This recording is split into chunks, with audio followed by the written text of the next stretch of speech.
नमस्कार दोस्तों, आपका स्वागत है मेरे इस चैनल में। आज मैं आप सभी लोगों को बताना चाहता हूँ कि दाखिल खारिज कैसे और क्यों करवाना चाहिए और इसकी क्या आवश्यकता है।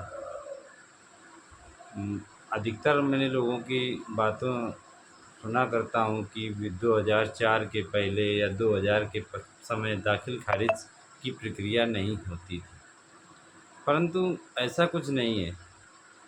राजस्व संहिता के किताब में इस प्रकार का कहीं कोई वर्णन नहीं है कि 2000 के पहले दाखिल खारिज की प्रक्रिया नहीं होती थी।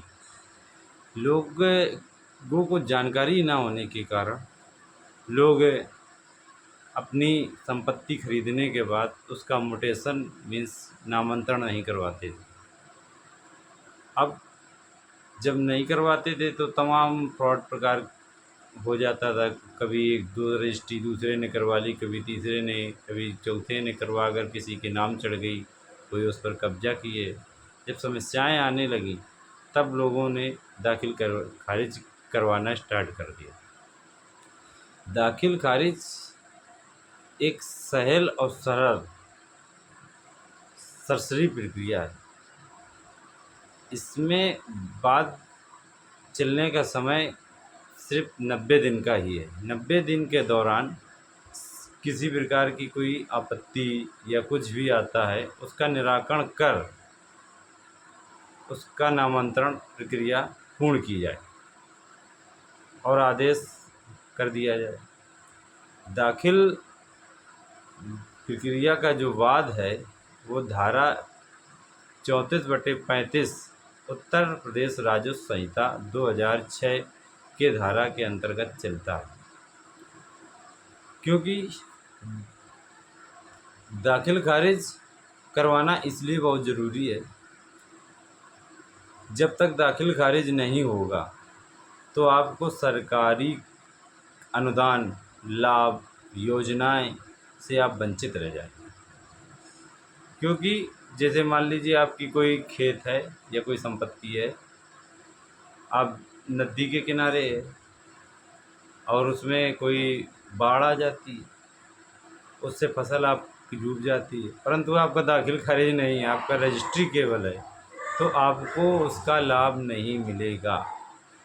क्योंकि आपने अपनी संपत्ति को राज्य सरकार के राजस्व विभाग के अभिलेखों में दर्ज नहीं करवाया।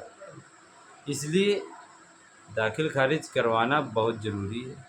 जब आप अपनी दाखिल खारिज प्रक्रिया करवा लेते हैं तो आपका जो नाम होता है वो राजस्व विभाग के अंतर्गत दर्ज हो जाता है और राजस्व विभाग की जो अधिकार खतौनी है उसमें आपका नाम दर्ज होता है। जब दर्ज हो जाता है तो राज्य सरकार प्रतिवर्ष उस पर अपना कर लेती है, जिसको हम लोग आम पासी बोलते हैं।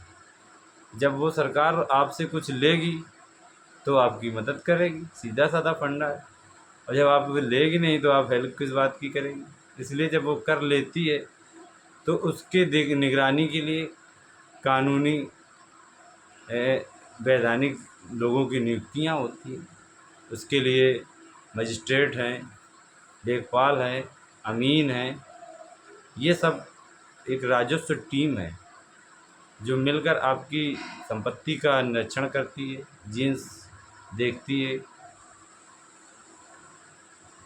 तो इसलिए दाखिल खारिज करवाना प्रत्येक संपत्ति का बहुत आवश्यक है।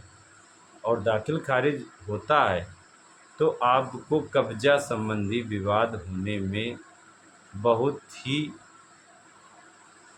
लाभ प्रदान करता है। आपका यदि दाखिल खारिज है और कोई दूसरा व्यक्ति कोई रजिस्ट्री दिखाकर आपको बता रहा है कि ज़मीन मैंने भी खरीदी है, तो आप उसको रोक सकते हैं आपकी संपत्ति में कब्जा करने से।